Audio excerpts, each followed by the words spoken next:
Ce fut une crise précise, bien déterminée, qu'eut à subir Jacob au Yabok. Cette infirmité n'était pas un processus. Il était boiteux, touché à la hanche. Même si, pour le reste de sa vie, Jacob a appris ce que cela signifiait, quant aux limitations qui lui étaient imposées. Et que sans nul doute, jusqu'à la fin, il avait vraiment découvert que cet handicap, cette mutilation voulait dire plus que ce qu'il avait réalisé sur le champ, et que de plus en plus cela signifiait une limitation pour lui dans un certain domaine. Mais la chose fut précipitée par une crise, et vous pouvez tout de suite voir où je veux en venir. La croix du Seigneur est une crise précise, bien déterminée.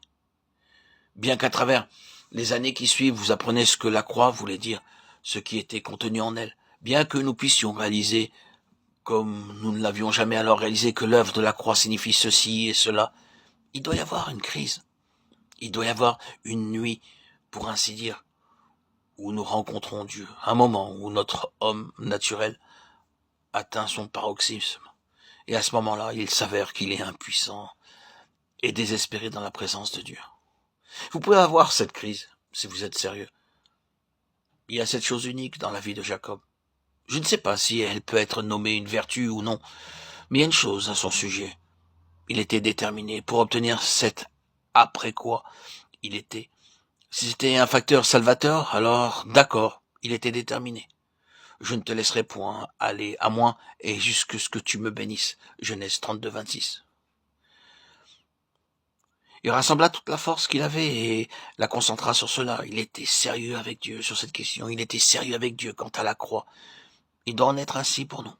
Vous devez venir sans aucune réserve, sans aucune ambiguïté, sans aucune division de cœur et de pensée, et dire, voyons, je vais avoir cet accord avec le Seigneur de façon absolue, complète, une fois pour toutes, que tout ce que la croix de son Fils signifiait et signifie doit être réalisé dans ma propre vie.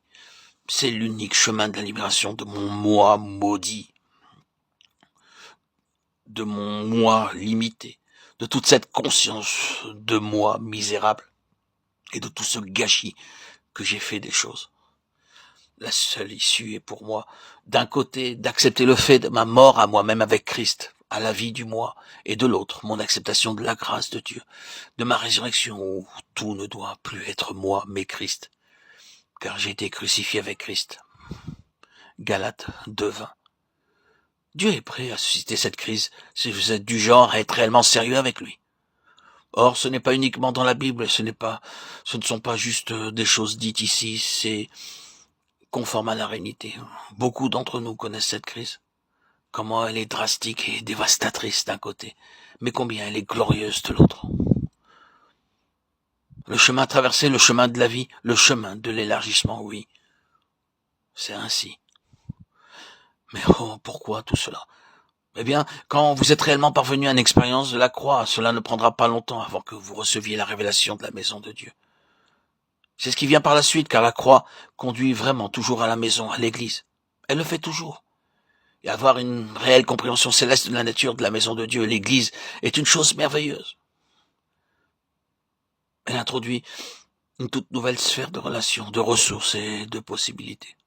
Oh, elle offre une nouvelle raison merveilleuse de voir la maison de Dieu. Nombre d'entre nous sommes redevables à la maison de Dieu et à la révélation que Dieu nous a donnée de cette maison lorsqu'il nous a traités sur la base de l'homme naturel et de la croix. Bien, c'est Jacob. Et si je veux mettre mon doigt sur la chose la plus utile de toute l'histoire, je dirais à nouveau que par nature, Jacob était le candidat duquel nous pouvons penser ou concevoir le plus improbable pour la maison de Dieu. Et ce fut chez le plus improbable de tous que Dieu l'a forgé, afin que cela devienne pratique. Dieu n'est pas un théoricien, il ne croit pas uniquement aux doctrines de la maison de Dieu. Dieu est immensément pragmatique, et c'est pourquoi il prend de telles choses, comme vous et moi, parce que quand nous-mêmes ne sommes-nous pas en tout point totalement une contradiction à la maison de Dieu? Nous le sommes, mais c'est en nous, tels que nous sommes, que la chose est opérée. Et lorsqu'elle est forgée, elle devient très réelle, très réelle.